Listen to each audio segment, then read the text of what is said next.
Leg 5 begins with tragic news as reports reach Rally Base that Bike 19, Ivan Ursay, has suffered a fatal accident on the first stage of the day. Despite swift medical treatment, Ivan passed away. The stage is immediately cancelled. Ivan was a huge supporter of the event and had competed at Safari for many years. To those who knew him, he was a larger-than-life character who died competing in a sport he loved passionately.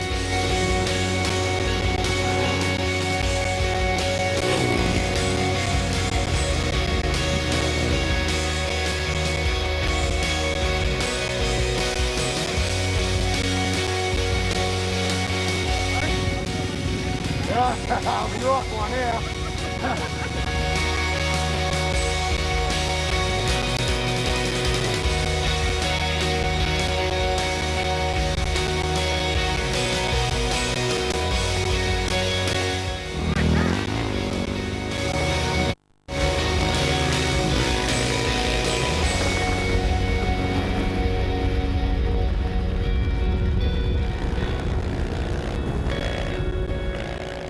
Our thoughts and wishes go out to his family.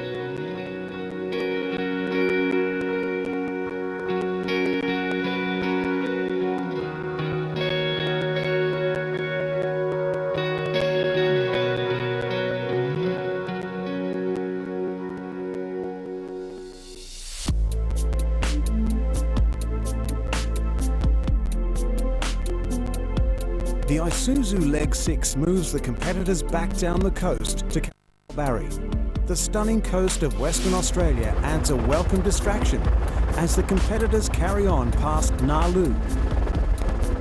The long days are adding up, and tired bones and bodies must make these kilometers count to seal their position.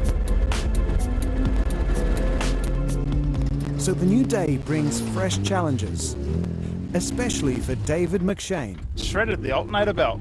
It's like only 3 or 4 kilometres from the service park, so and no obvious reason for it. So yeah, I'm not sure what happened there. Not the ideal start, as McShane needs to claw back 38 minutes on Jeff Holland. A battle is raging behind the lead pair between Andrew Travis in the yellow Isuzu and Safari regular Rob Herridge in his Subaru Forester. The Subaru is in third, but Travis is on a charge as he plows through the thick Western Australian bull dust. The cars head into the open towards White Bluff, and a few locals take time out of their day to watch from one of nature's most natural amphitheatres. And the cars put on a show. All the drivers appear to be running a second competition as to who can punish their suspension the most.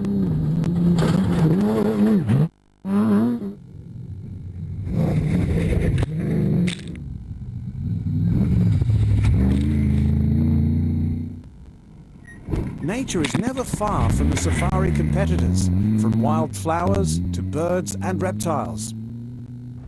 Back on the bikes, Lee Stevens is second in the Dakar Challenge and is chasing hard to catch Shane Dina. Lee has a close call, but is fully committed and barely lifts the throttle.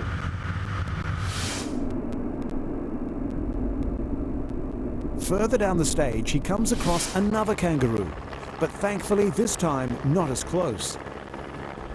Rod Faggoter has seen it all.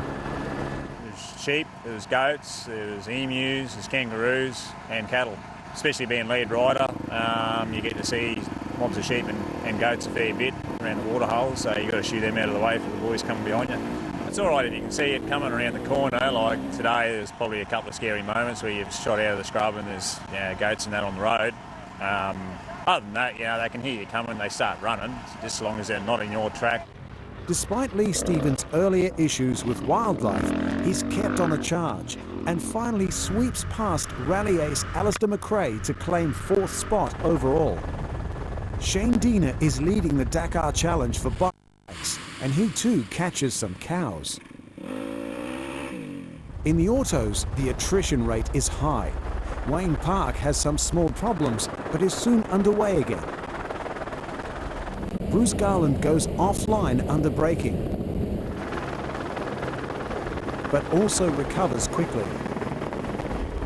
Things are a bit more serious for Greg Scanlon, who has had a heavy impact and is struggling to hold on to his right rear wheel. Amy Lerner and Tricia Rayner in the Jeep Wrangler, affectionately known as Team America, are leading the auto division for the Dakar Challenge and catch up to Scanlon, just managing to squeeze past. Scanlon will make it back to the bivouac, but only just. Not everyone will be so lucky as Les Walkton in the Mitsubishi discovers. It's a big roll, but luckily Les and co-driver Rebecca Sheldrick are okay. The service park in Kalbarri will be busy tonight as the crews look to repair damage. Rod Faggoter has a firm grip on the motos with Matt Fish in pursuit. Part of the challenge of Safari is making it to the finish line, and we do have a whole day of competition to go, so anything is possible. Jeff Olam is comfortable enough at the top, while Andrew Travis gets past Rob Herridge to take third. Heath Young jumps in front of John Maragazidis, while Michael Huken is on a path to glory in the side-by-sides.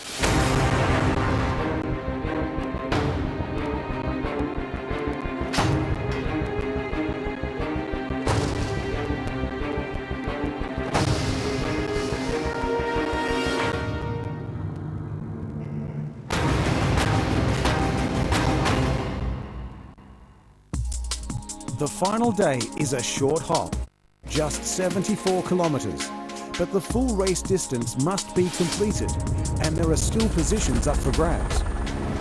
Roger Rally Base, this is Tango 3-2, final stage is live. Heath Young leads out the quad division by just over 3 minutes, and after a tight final battle with John Maragazidis, his gap to victory is just 1 minute. While in the side-by-sides, Michael Huken wins the Polaris Party. In the bikes, the quick dash down the beach takes the riders through dunes and hidden rocks. All sorts of dangers lurk in the sand for the complacent or exhausted competitor. Alistair McRae has fought hard, learned the event, and takes a well-earned fifth. Lee Stevens takes second in the Dakar Challenge, but finishes fourth overall, a great result on his Safari debut. Shane Diener has been on a charge and takes third overall. He's pushed hard, and as well as being on the podium, has the added bonus of winning the Dakar Challenge, a great result after frustration for him in previous years. Matt Fish has come close, but must settle for second. Rod Faggoter on the Yamaha has been peerless and takes a well-deserved win over Matt Fish by just over 25 minutes. He's led from the front since day one and absorbed all the pressure. A well-deserved win for the quiet Queenslander as he celebrates with a wheelie. Well done. Rod. Good job, mate. In the auto division, Amy Lerner takes top honours, winning the Dakar Challenge, a great prize for the Americans. Andrew Travis has done enough to fend off Rob Herridge in the Subaru to take the final podium spot. But it has been a great battle across Western Australia between David McShane and Jeff Olam. McShane has pushed all the way, but just hasn't been able to apply consistent enough pressure to worry the Cairns Coconuts. Jeff Olam has been trying to win Safari for many years and finally manages to take the victory. You can almost feel the sense of joy and relief in the cabin.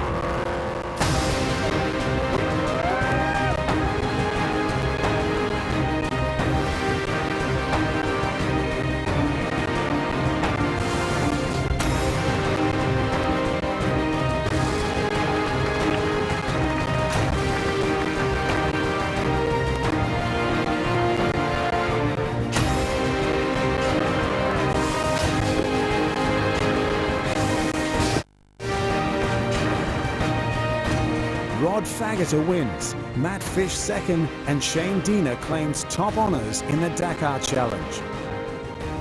Yamaha support us every year. We sort of been keep chipping away. Just had a dream run this year. Nothing went wrong. Never dropped the bike, didn't crash. Avoided all the dramas, and it was a sweet run. Rod's put a massive amount of effort in. Yamaha have backed us, which has been excellent. Hopefully we can maybe build on that for the Dakar and get Rod back over there soon as well. So Jeff Olam takes the win at his 7th attempt with a margin of 35 minutes over David McShane. Andrew Travis takes third. I've tried for 7 years to win this thing, the last 5 especially, with a good car and just issues all the time, so to actually win it, you think, oh, have I really won it? Yeah, we finally got there. In the quads, Heath Young tops John Maragazidis by a solitary minute. Michael Hooken has dominated the side-by-sides. Over the moon, really. This year has been, I think, the closest in quad racing history during the Safari event. So to come down to a minute and 6 or thereabouts at the finish line was tough. For the winners and the finishers, it's been an epic 7 days in Western Australia.